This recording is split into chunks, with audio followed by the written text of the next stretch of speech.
That's something that you do have to think about, because if you are running the business and you run it out of your house, there's not a place to leave it at the door. So the difference is, with a certain level of maturity, and as as you're a little bit older and whatnot, you can create, it's kind of like creating boundaries and creating rules. Not that you guys won't talk about work. Like, there's gonna be times that talking about work, working on things together is very, very exciting. Understanding the roles and appreciating one another's value is what's gonna keep less stress between the two of you. Most of the time, money's one of those things that can either break a marriage or make a marriage stronger, just like overcoming things like addiction or adultery, like the big things that are tough on a marriage, right? But the way that I've seen couples come together and that they're very successful is you have to really be deliberate on how you connect to one another when you're not dealing with work. So that's where you see couples that practice and again, some people think that it's silly, but it's really powerful. Of you take very deliberate actions to invest in the other areas of your life that's not solely based on work.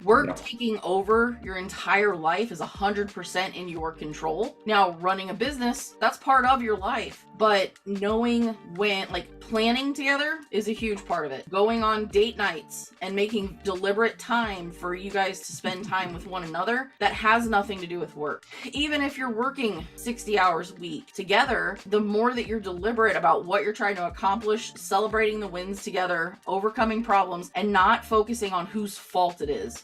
No matter, especially in a new business, as you guys are growing this, you're going to run into times where one of you is going to screw something up. And the only thing it's easy to become very emotional and to lash out at the people that you're the closest to. It's the strangest thing ever.